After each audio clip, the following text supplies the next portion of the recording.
जन्मोत्सव पर मोदी की बड़ी भविष्यवाणी। हनुमान जन्मोत्सव पर मोदी ने कांग्रेस को किया बेनकाब। हनुमान जन्मोत्सव पर कांग्रेसियों पर गरजे मोदी। देखिए सिर्फ धर्म ज्ञान पर। नमस्कार, मैं हूं आपके साथ कविता राणा। बजरंगबली की पूजा से काम हमारा बन जाता है, नाम हनुमान का लेते ही डर हमसे दूर चला जाता है। इस समय देखिए चारों तरफ हनुमान जन्मोत्सव की धूम है। राम नाम का जाप करने वाला प्रत्येक राम भक्त महाबली हनुमान की भक्ति में डूबा हुआ है, क्योंकि प्रभु राम को मन में तभी बसाया जा सकता है जब तक कि आप खुद को हनुमान की भक्ति से नहीं जोड़ते हैं। जो कि देखिए शास्त्र अनुसार चैत्र मास की पूर्णिमा तिथि पर ही पवन पुत्र हनुमान का इस धरा पर जन्म हुआ। इस कारण इस दिन महाबली की विधिवत तरीके से पूजा करने की जो परंपरा है वो ईश्वर के घर से चली आ रही है। जन जन के कष्टों को काटने वाले अंजनी पुत्र हनुमान की भक्ति में आज हर कोई डूबा हुआ है। सड़कों पर हनुमान जी के नाम पर ध्वज यात्रा निकाली जा रही है। गाजे बाजे के साथ हनुमान भक्त नाचते गाते थिरकते हुए नजर आ रहे हैं। मंदिरों में कीर्तन भजन हो रहे हैं और जन जन के बीच सुंदरकांड और हनुमान चालीसा का सामूहिक पाठ भी हो रहा है। सौभाग्य की बात यह है कि आज के दिन हर किसी की जुबान पर जय हनुमान है और इन सब के बीच राम भक्त देश के प्रधानमंत्री नरेंद्र मोदी भी हनुमान का जाप करते हुए दिखे। बाकायदा ट्वीट कर उन्होंने देशवासियों को हनुमान जन्मोत्सव की शुभकामनाएं भी दी। ट्वीट कर उन्होंने ये लिखा कि देश के सभी परिवारों को हनुमान जन्मोत्सव की शुभकामनाएं। पवन पुत्र का समर्पण सभी के लिए प्रेरणा स्रोत है और मैं कामना करता हूँ कि उनका आशीर्वाद सभी पर यूं ही बना रहे, विकसित भारत को एक नई ऊर्जा मिले। जय बजरंगबली।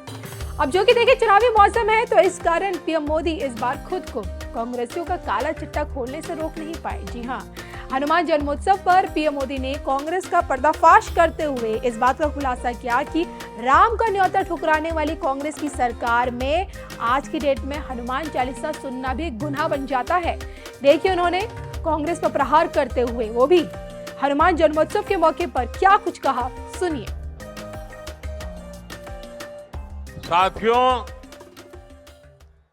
आज हनुमान जयंती पर आपसे बात करते हुए मुझे कुछ दिन पहले की एक तस्वीर भी याद आ रही है। हो सकता है आप में से बहुतों तक ये खबर नहीं पहुंची होगी। मीडिया का काम था ये बात पहुंचाए, लेकिन नहीं पहुंचाई होगी। वो तस्वीर है कांग्रेस के शासन वाले कर्नाटका की। कुछ दिन पहले वहां एक छोटा दुकानदार, उसको सिर्फ इसलिए बुरी तरह से पीटा गया, लहूलुहान कर दिया गया, क्योंकि वो अपनी दुकान में बैठे बैठे हनुमान चालीसा सुन रहा था। ये कांग्रेस की कर्नाटका की सरकार का काम देखिए। अपनी छोटी सी दुकान में एक गरीब आदमी भक्ति भाव से प्रभु हनुमान जी का स्मरण करते हुए हनुमान चालीसा सुन रहा था, उसको लहूलुहान कर दिया गया। आप कल्पना कर सकते हैं, कांग्रेस के राज में हनुमान चालीसा सुनना भी गुनाह हो जाता है। कांग्रेस के राज में अपनी आस्था का पालन करना भी मुश्किल हो जाता है और राजस्थान तो खुद इसका भुक्तभोगी रहा है।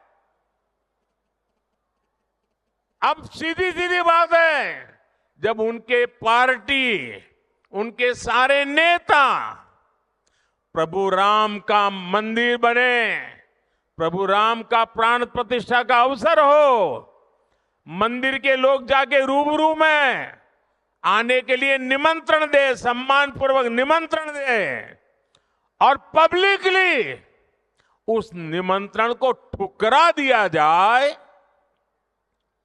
तो उनके चेले चपाटे भी हनुमान चालीसा करने वालों को पीटेंगे कि नहीं पीटेंगे भाइयों?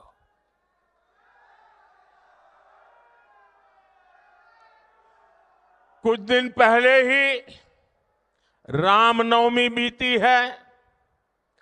कांग्रेस के जाने के बाद पहली बार शांति से शोभा यात्रा निकली है पूरे राजस्थान में। वरना पहले और चुनाव की आपाधापी गर्मी होने के बावजूद भी कांग्रेस ने तो और हमारे यहां तो सूरज की पहली किरण का स्वागत भी राम राम सा से होता है। राम राम सा। कोई किसी को मिले तो पहले मुंह से निकलता है राम राम सा। कांग्रेस ने तो राम राम सा कहने वाले राजस्थान में राम नवमी पर प्रतिबंध लगा दिया था।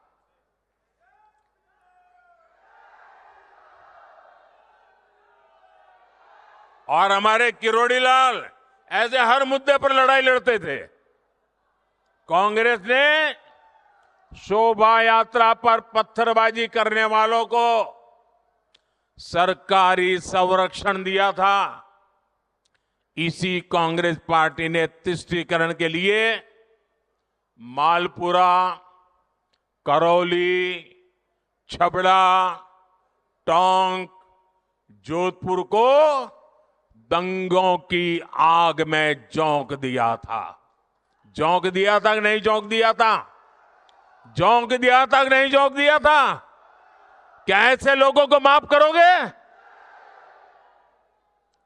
अब भाजपा सरकार आने के बाद किसी की हिम्मत नहीं है कि आपकी आस्था पर सवाल उठा दे।